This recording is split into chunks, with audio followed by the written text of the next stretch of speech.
இன்றைக்கு தவக்காலத்தின் 4ஆம் வாரம் ஏப்ரல் மாதம் 5ஆம் தேதி சனிக்கிழமை. இன்று தேவன் நமக்கு தரும் ஜீவநீரூற்றான இறை வார்த்தைகள் திருப்பாடல் 7. இறை வார்த்தைகள் 1, 2, 8, 9 மற்றும் 10 11 முடிய. நாம் அனைவரும் பாட வேண்டிய பதிலுரை பாடல். ஆண்டவரே உம்மிடம் நான் அடைக்கலம் புகுந்தேன். ஆண்டவரே உம்மிடம் நான் அடைக்கலம் புகுந்தேன். என் கடவுளாகிய ஆண்டவரே, உம்மிடம் அடைக்கலம் புகுந்தேன். என்னை துரத்துவோர் அனைவரிடம் இருந்தும் என்னை காப்பாற்றி தப்புவியும். இல்லையெனில் என் எதிரிகள் சிங்கம் போல என்னை பீறி கிழித்து போடுவார்கள். விடுவிப்போர் எவரும் ஈரா. ஆண்டவரே உம்மிடம் நான் அடைக்கலம் புகுந்தேன்.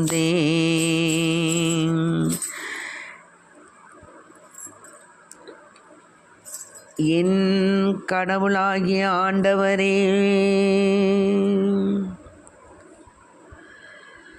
நீரே மக்களினத்தார் அனைவருக்கும் நீதி வழங்குபவர்.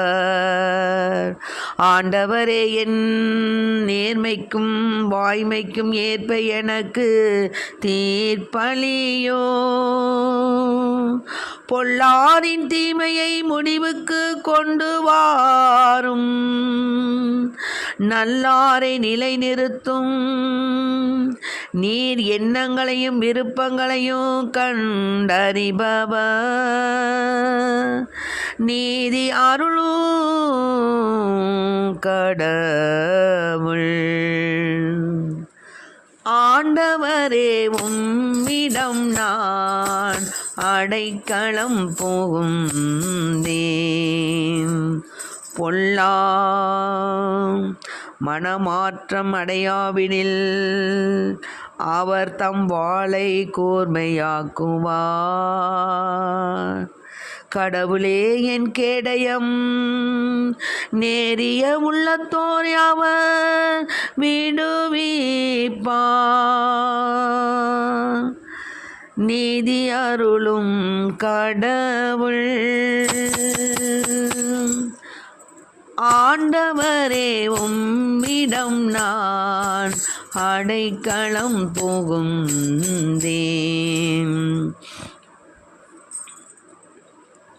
கடவுள் நடுநிலை தவறாத நீதிபதி.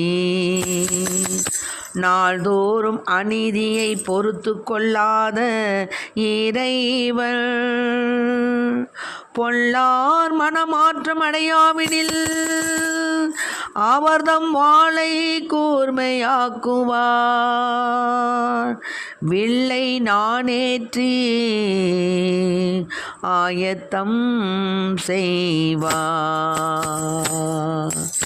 ஆண்டவரே உம்மிடம் நான் அடைக்கலம் புகுந்தேன். ஆண்டவரே உம்மிடம் நான் அடைக்கலம் புகுந்தேன்.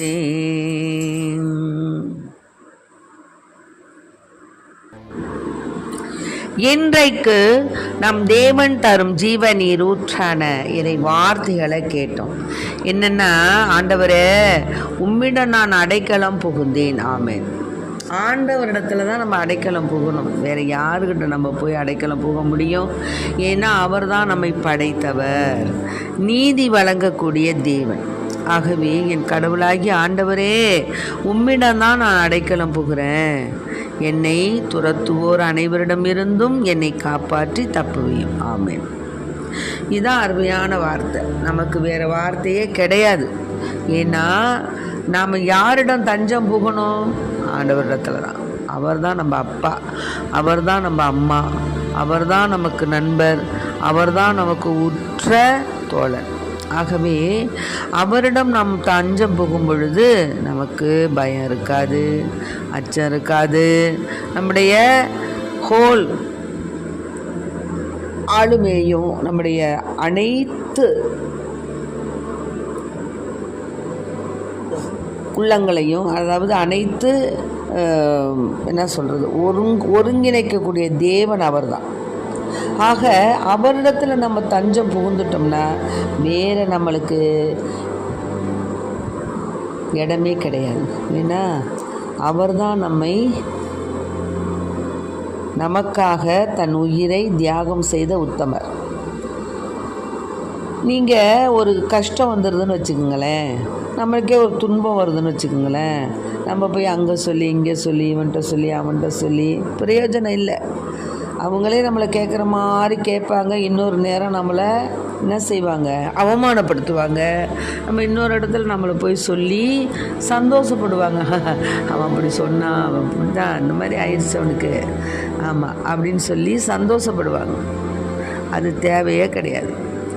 ஆனால் நம்ம அப்பாட்ட சொல்லும்போது என்ன பண்ணுவார் அவர்? சரி மகனே மகளே கவலைப்படாத, நான் உனக்கு அடைக்கலம் தர்றேன், நீ இப்படி செய்யி அப்படின்னு சொல்லி நம்மளுக்கு ஆலோசனை கர்த்தராக இருப்பார். அப்படி இல்லையா, நம்மளுக்கு அந்த பொருளை கொடுக்கல, நம்ம கேட்கக்கூடிய மன்றாட கொடுக்கலன்னா அதை பற்றி கவலைப்படக்கூடாது.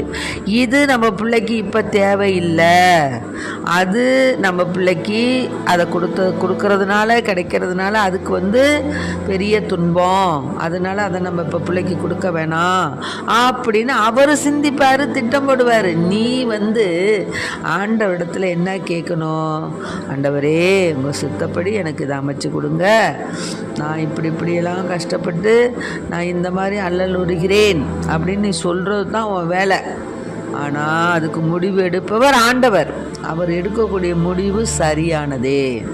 அதனால தான் நாம் எந்த ஒரு செயல்பாட்டையும் ஆண்டவரிடத்தில் ஒப்படைச்சிட்டு நிம்மதியாக இருக்கணும். இப்போ கோயிலுக்கே போகிறோம், ஒரு மன்றாட்டை கேட்குறோம், அதை கேட்டு கேட்டு கேட்டு கேட்டு கேட்டு கேட்டு கேட்டு சரி அப்படி நமக்கு ஆண்டவர் கொடுப்பாரு, நீங்கள் பொறுப்பு எடுத்துக்கோங்க ஆண்டவரே, நான் இனிமேல் இதை பற்றி சிந்திக்க தேவையே கிடையாது, இந்த பொறுப்பு உங்களுடைய இதுன்னு ஒப்படைச்சிட்டு வந்துரு. திரும்பி திரும்பி திரும்பி திரும்பி அதையே தூக்கி தலையில் போட்டுக்கிட்டு அதை பற்றியே கவலைப்பட்டுக்கிட்டு அதை பற்றியே சிந்திச்சுக்கிட்டு இருந்தோம்னா ஒன்றும் கதைக்கு ஆகாது. அதை தான் சொல்கிறாரு இங்கே. என்ன சொல்கிறாருன்னா, என் எதிரிகள் சிங்கம் போல் என்னை பீறி கிழித்து போடுவார்கள், விடுவிப்போர் எவரும் இரார். அதனால என் கடவுளாகி ஆண்டவரே, நீங்கள் தான் எனக்கு கேடகம், நீங்கள் தான் எனக்கு கோட்டை, நீங்கள் தான் எனக்கு அரண் அப்படி சொல்லிவிடு. ஆண்டவர் நமக்கு கேடகமாக இருப்பார், கோட்டையாக இருப்பார், கவசமாக இருப்பார். பொல்லாரின் தீமையை முடிவுக்கு கொண்டு வாரும், நல்லாரை நிலை நிறுத்தும். நீர் எண்ணங்களையும் விருப்பங்களையும் கண்டறிபவர், நீதி அருளும் கடவுள். நீ என்ன மனசில் நினச்சிக்கிட்டு இருக்கிறேங்கிறது ஆண்டவருக்கு தெரியும். நீ உதட்டில் பேசினாலும் சரி, நீ உள்ளத்தில் வச்சுருந்தாலும் சரி, அது ஆண்டவருக்கு, உன் உள்ளத்தின் விருப்பம் ஆண்டவருக்கு தெரியும். நீ உள்ளத்தில் எதை வைத்து கொண்டு பேசுகிறாய் அப்படிங்கிறது அவர் கண்டிப்பாக ஆண்டவருக்கு தெரியும். அதனால நீ என்ன தான் கடைகோடியில் போய் மறைஞ்சிக்கிட்டாலும், எவ்வளோ பாறைக்கு அடியில் போய் நீ ஒளிஞ்சுக்கிட்டாலும், உன்னுடைய எண்ணத்தையும் உன்னுடைய உள்ளத்தையும் நீ இருக்கக்கூடிய இடத்தையும் ஆய்ந்து அறிபவர் யார்? கடவுள் தான். நீ நினைக்கலாம் நம்ம இவ்வளோ பெரிய உலகத்தில் நாம் செய்கிறது தானே ஆண்டவருக்கு தெரிய போகுது, அதெல்லாம் தெரியாது, நம்ம இப்போல்லாம் நல்லா அனுபவித்து கடைசியில் சாமியை பார்த்துக்குவோம் அப்படின்னு நினைக்காத. உன் எண்ணங்கள், உன் உள்ளத்தின் விருப்பங்கள், உன் உள்மன ஆழத்தில் இருக்கக்கூடிய சகல விதமான எண்ணங்களையும் ஆய்ந்து அறிபவர் தேவன். அதனால நீ பொல்லாரின் தீமையை கண்டு நீ மனம் வரும்பாது, நல்லாரை நிலை நிறுத்தும். அவருடைய எண்ணங்களையும் விருப்பங்களையும் கண்டறியக்கூடிய தேவனே என்னை காப்பாற்றுன்னு வேண்டிக்கோ. கடவுள் தான் நம்ம கேடையும். நேரிய உள்ளத்தார அவர் விடுவிப்பார். கடவுள் நடுநிலை தவறாத நீதிபதி. அவர் அவருடைய ஜட்ஜ்மெண்ட் சரியானதாக இருக்கும். நீ அவர் ஆள் பார்த்து செயல்படுபவர் அல்ல. அதனால் அவன் பெரியவன், இவன் பெரியவன், அவன் பணக்காரன், இவன் ஏழைவனோ எதுவும் அவர் கண்ணுக்கு படாது. அவன் ஒரு மனிதன், அவ்வளோதான். ஆண்டவர் நம்மை நிலைநிறுத்தக்கூடிய நடுநிலை தவறாத நீதிபதி, நாள்தோறும் அநீதியை பொறுத்து கொள்ளாத இறைவன். பொல்லார் மனமாற்றம் அடையாவிடில் அவர் தம் வாளை கூர்மையாக்குவார், வில்லை நானேற்றி ஆயத்தம் செய்வார். ஆகவே அன்பு பிள்ளைகளை, நாமே என்ன செய்யணும், நமக்கு குழியை வெட்டிக்கக்கூடாது. குழியை வெட்டி அதிலே நாம் விழக்கூடாது. ஏன்னா நாம் எந்த பிரத்தியாருக்கு ஒரு கேடு செய்கிறோம்னா அது தனக்கே நமக்கு திரும்பி வரும் நிச்சயமாக. அதனால் நாம் பிரத்தியாருக்கு செய்யக்கூடிய கேடு அவர்கள் உச்சந்தலையிலேயே விழுன்னு சொல்கிறாரு. திருப்பாடல் 7 16வது வார்த்தை என்ன தெரியுங்களா? அவர்கள் செய்த கேடு அவர்கள் தலைக்கே திரும்பும், அவர்கள் செய்த கொடுமை அவர்கள் உச்சம் தலையிலேயே விழும். ஆண்டவர் வழங்கிய நீதிக்காக அவருக்கு நன்றி கூறுவேன், உன்னதரான ஆண்டவரின் பெயரை போற்றி பாடுவேன். ஆகவே அன்பு பிள்ளைகளே, நம்முடைய வாழ்நாட்களில் கடவுள் நடுநிலை தவறாத நீதிபதி. அதனால் அவர் நமக்கு தீர்ப்பு வழங்குபவர் அவர்தான். அதனால் நீ மனதில் எந்த விதமான, அதாவது உள் மனதில் நீ என்ன நினச்சிக்கிட்டு இருக்குங்கிறது ஆண்டவருக்கு தெரியும். அதனால் ஆண்டவரே என்னை குணமாக்கியறலும், ஏனெனில் என் எலும்புகள் வலுவிழந்து போயின. ஆண்டவரே திரும்பும், என் உயிரை காப்பாற்றும், உமது பேரன்பை முன்னிட்டு என்னை மீட்டறலும் என்று நாம் இறைவனை மன்றாடுவோம். அப்பொழுது ஆண்டவர் நம் அழுகுரலுக்கு செவிசாய்த்து நம் விண்ணப்பத்தை கேட்டருளினார். அவர் என் வேண்டுதலை ஏற்றுக்கொண்டார் என்ற திருப்பாடல் 6 கூறப்பட்டுள்ள 9வது வசனத்தை போல ஆண்டவர் என் விண்ணப்பத்தை கேட்டருளினார், அவர் என் வேண்டுதலை ஏற்றுக்கொண்டார் என்று நாம் ஆண்டவரிடம் நமது விண்ணப்பத்தை கூறி அவர் நம் மன்றாட்டை ஏற்றுக்கொள்ளும்படியான வரத்தை கேட்போம். ஆமென். Praise the Lord. மரியே வாழ்க. இயேசுவுக்கு புகழ். இயேசுவுக்கு நன்றி. இயேசுவின் இரத்தம் எங்கள் ஜெயம்.